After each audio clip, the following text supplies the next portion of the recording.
Hi everyone, welcome to Femina Bridal Show. My name is Sukriti. I'm Assistant Beauty Editor of Femina.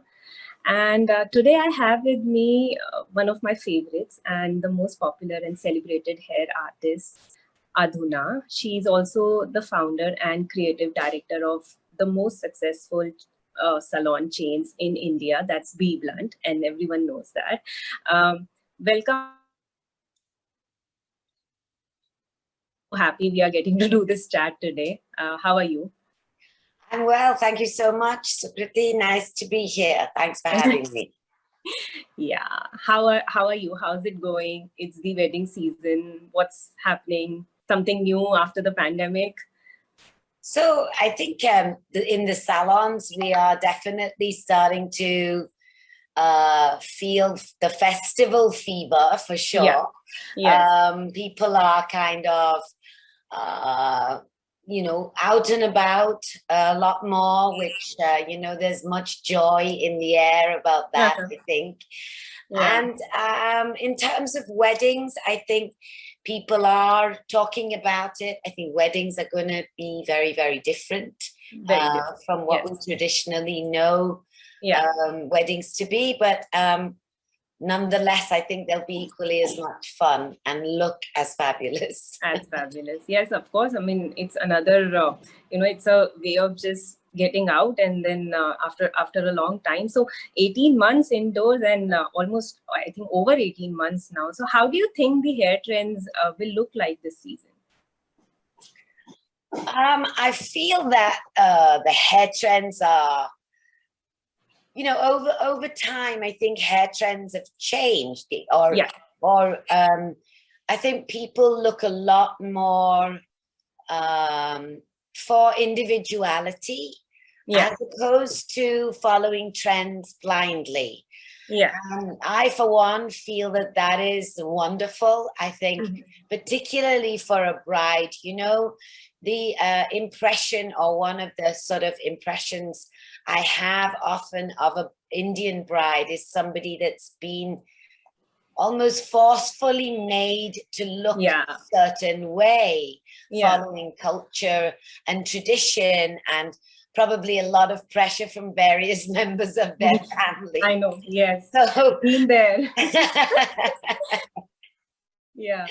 So I feel like now the symbolicness really of coming out of COVID could lead to a feeling of freedom coming into the way people even express themselves, the way people maybe want to look, particularly a bride. There's been such a,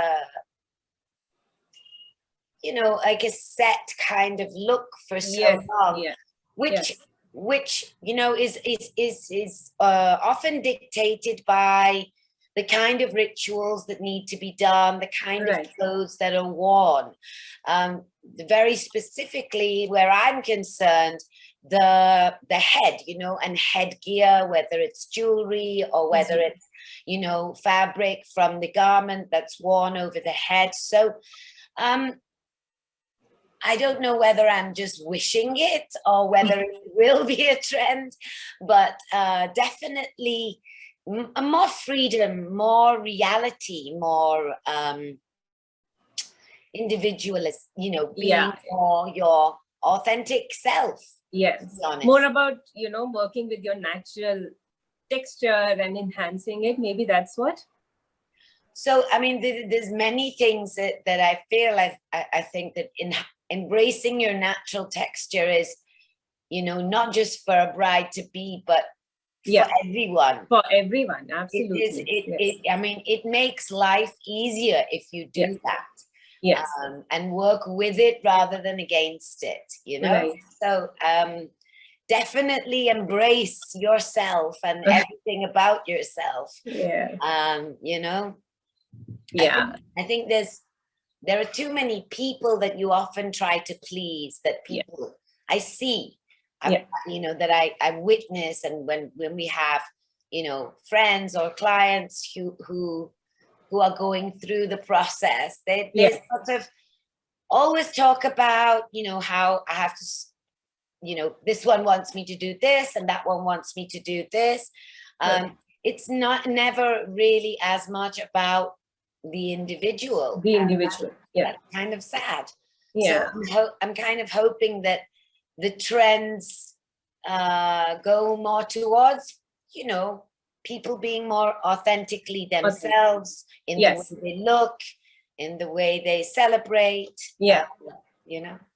Yeah. So any specific hairstyle that you predict that brides would adorn this season? So that's what I'm saying, you know, that I think there is a certain amount of the tradition that is expected. So yes, I would always advise a bride to work, as you said, with the natural hair texture, to be more, you know, open to trying something new, to trying something more modern. With and obviously working within whatever restrictions are there. Yes. According to tradition and according to you know, number of events also. Yeah.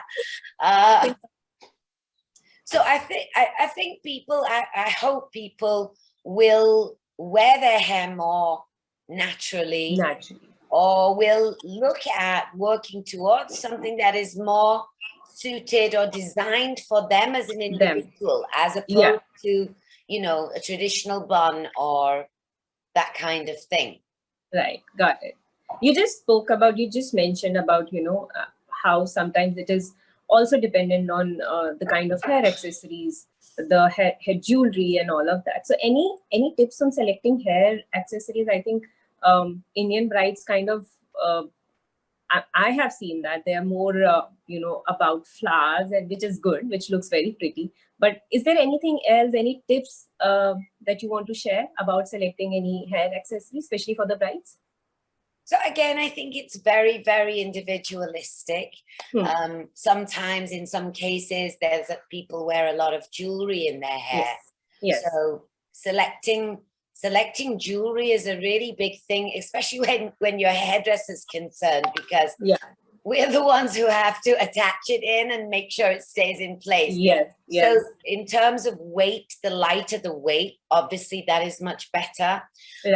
A lot of times people work with jewelry that is designed maybe, you know, for the neck, or, you know, it's a piece that's not specifically mounted or designed to kind of stay into the hair.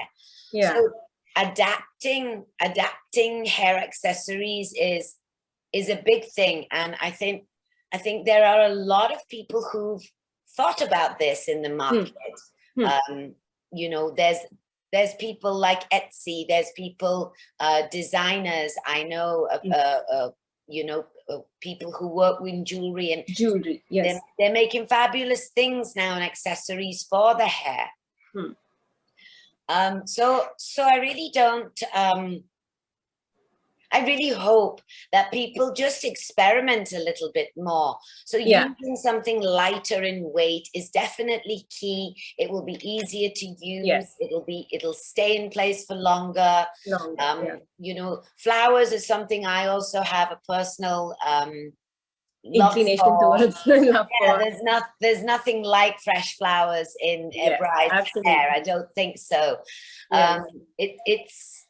It's something that, you know, is not heavy. It can work with the natural texture. The fragrance can have an impact. You know, all of those beautiful things, and it just gives a softness when you use flowers, as opposed to you know, the more structured feeling you get with a piece of jewelry. And therefore you can feel and look more natural with flowers.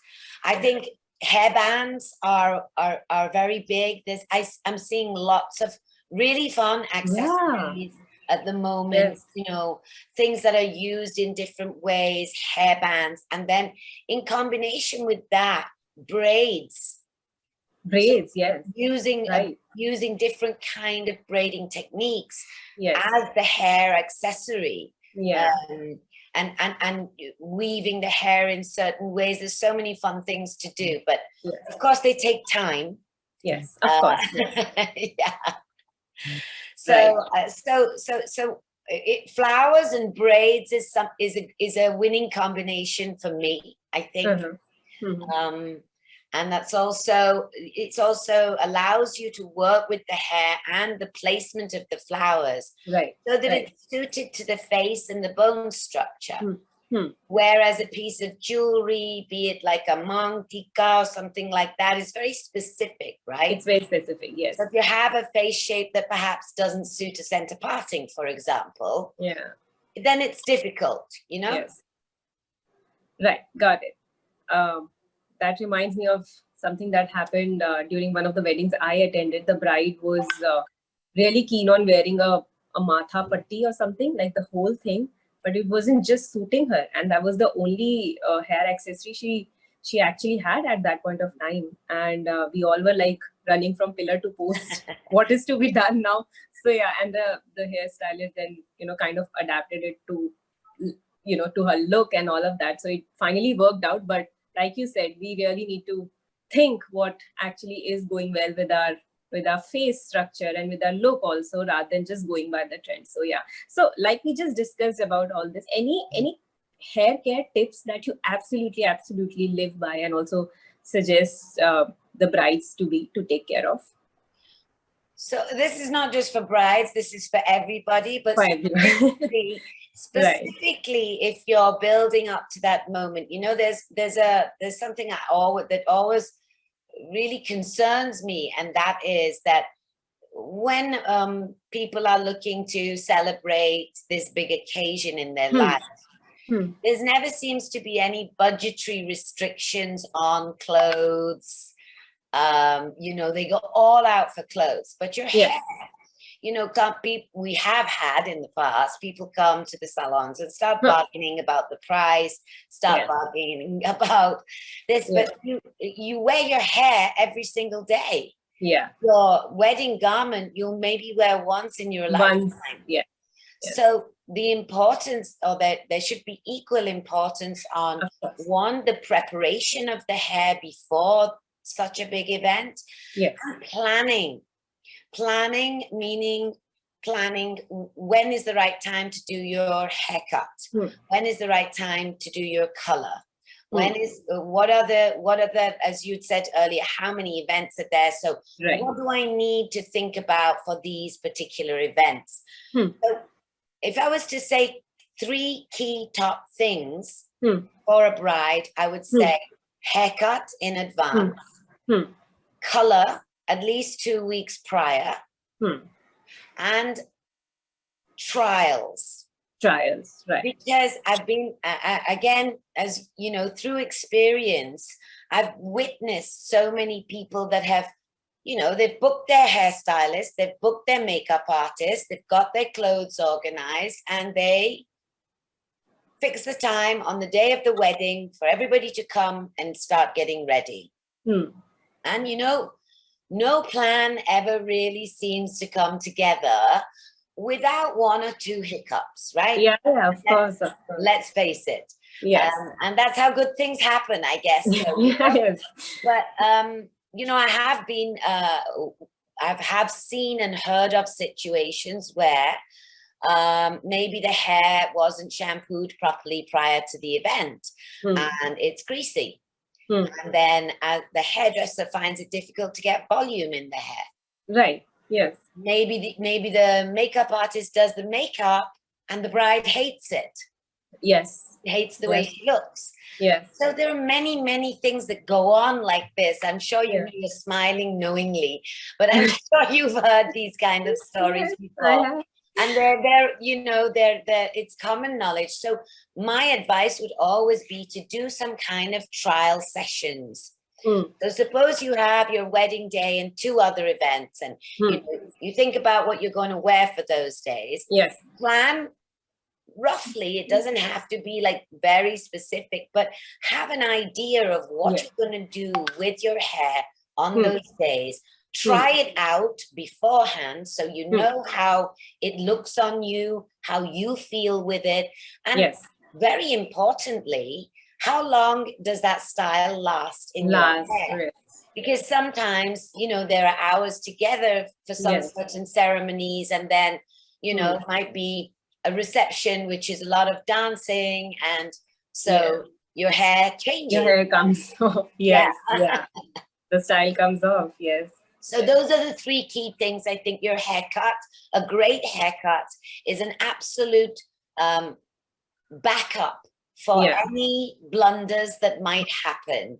I was coming to that next. Yes, but you just said it. Yeah, completely, a complete backup, because if all else fails and you have a great haircut and a great color, which you've done prior, you can open your hair and let it be, and it'll still look good and work with what you have. And the great thing about that is it's something that you wear every day. You can dress it up a little bit so that it's shiny, glossy, healthy looking hair. Yes. You know, and if you have that, then there's maybe that's all you need, you know. That's all you need. Absolutely. Yeah. You just mentioned about, you know, how these, especially weddings, are most of the time not done without a few hiccups, if at all something happens, if at all. Any hack, any tool you suggest to keep handy for those last minute blunders? You just mentioned having a great haircut. So yeah, that's one. To be honest with you, that's the best backup you can have. Yeah. There will obviously be some tried and tested formulas that you know yourself that work on you, you know, when you do your hair yourself at home. So I think a few accessories, I think a great can of hairspray. Don't leave home without that, you know. These are the things that will help you sort of keep your hair in place, making sure that you have good quality rubber bands or scrunchies that work with the colors of your outfits. These kind of things for, you know, an absolutely disastrous which I hope nobody ever has, but yes. Okay. You just mentioned about something about trials, and I have seen it myself, even with my friends at times, and now because I'm in the industry and I know how important trials are. And that's one thing actually, whenever you book your artist, and I feel that's one important thing that you should talk to your artist about for hair or for makeup. What else do you think we should, you know, specifically talk to our hair artist about after, you know, having decided on one, you know, just to have like before we start for the look of the day, so that we have everything in place? Any discussion, any pointers you feel the bride should definitely keep in mind? So one of the key things I think is this, that we just talked about, is how long do you need that hairstyle to last? To last, right. You know, is it an all day affair? Is it going to be outdoors? Is it going to be in indoors? And all of the, you know, climatic conditions that also may affect the, you know, the way the hair falls. I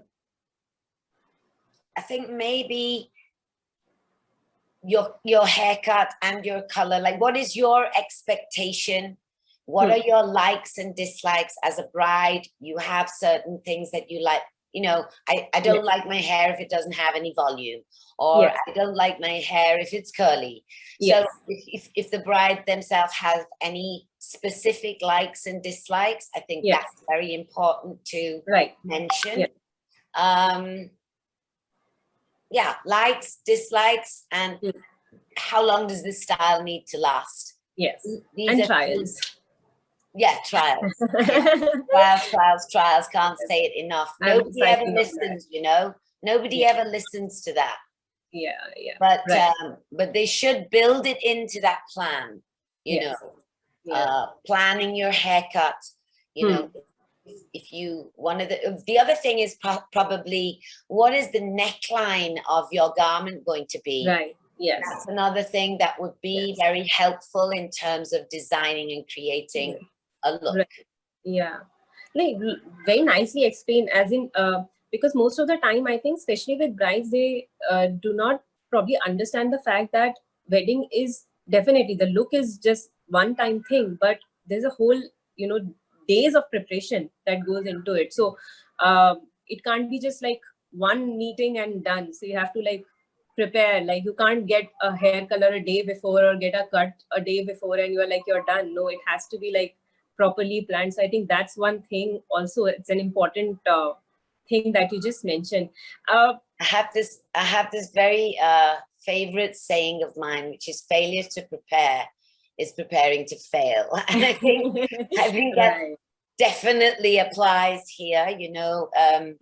The more when it's like any big event or function or life event, or you know, if the more preparation you do, the smoother everything's going it will be. Yes. Okay, we always talk about brides. I also want to talk about bridesmaids. You know, the fact that especially in Indian weddings, I have seen that bridesmaids they have their own specific individual look. They don't want to look just like the bride, but also want to be in the spotlight. Anything specific, any hair trend, any hairstyle that you specifically think looks and goes well with for the bridesmaid? So my overall philosophy, to be very honest with you, is working with suitability and lifestyle. So suitability to the individual, suitability to the hair texture, and suitability to the lifestyle. Any haircut or hairstyle can be dressed up or dressed down, depending on, you know, what you're doing during the course of your day. So the same haircut shape will take you both to the gym, to work, and maybe out to dinner in the evening. Similarly, the same haircut will take you to, you know, a morning which is about prayers, and an afternoon which is about walking around a fire, and then an evening which is dancing. So in all, I think everybody that's part of the wedding party, including the bridesmaids, always wants to look good.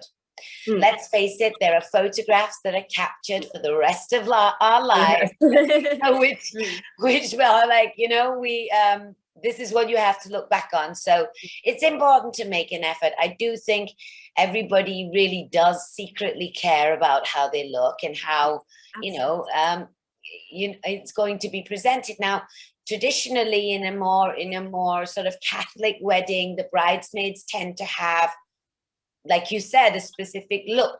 Yes. You know, either they do something with color in their clothes, or maybe they wear the same style of dress.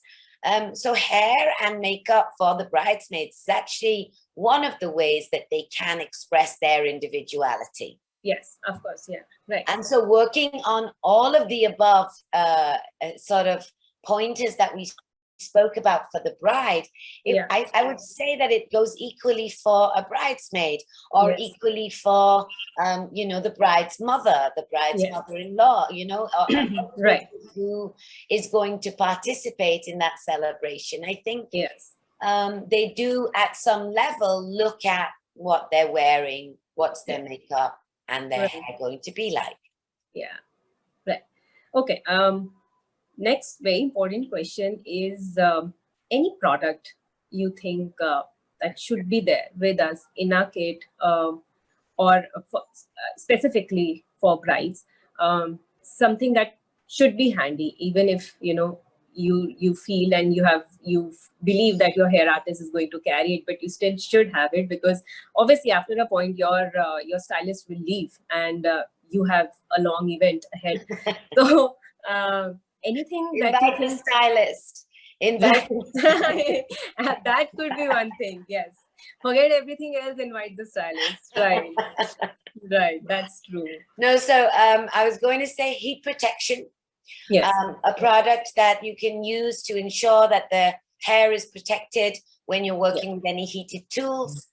I would say another important product to have is, and obviously this is not something that you're going to find out on the day of your wedding. This is something that you need to prepare and try in advance.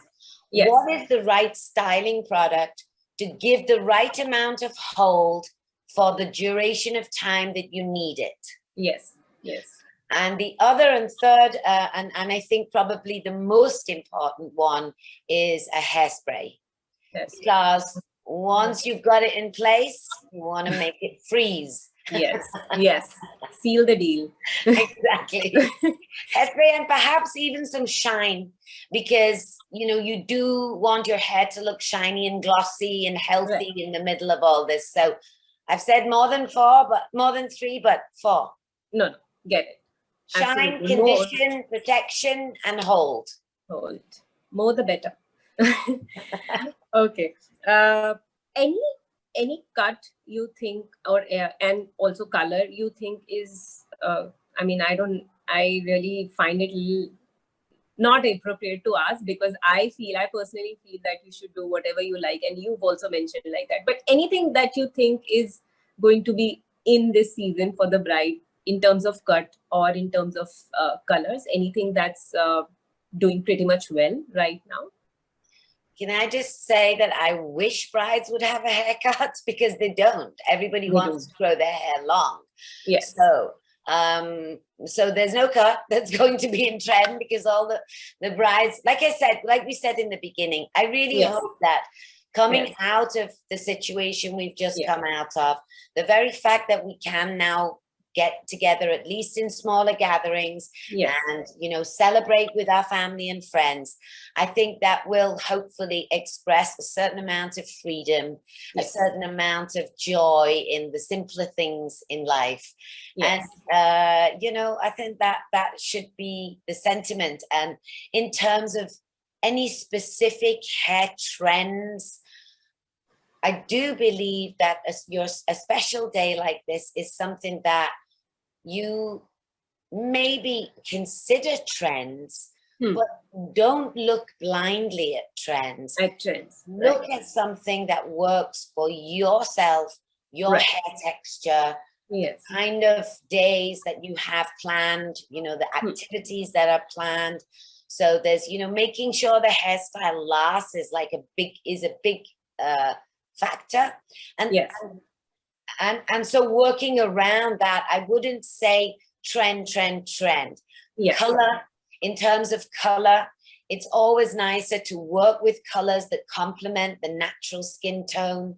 So it doesn't look fake, it doesn't look false. Of course, that doesn't mean you can't go bold either. You know, you can go bold, you can go cherry red. It's up to the individual, and so that would just be fabulous to see. Yes, right, absolutely.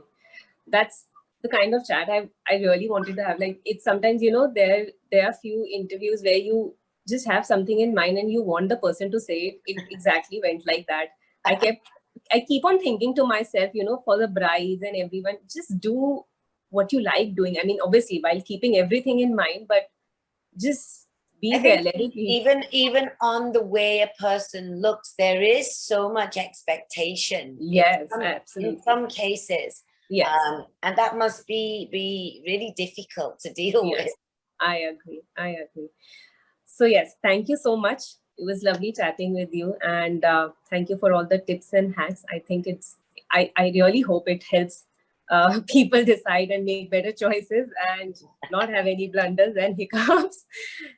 Thanks a lot, Adhuna. Thank you for having me. Thank you.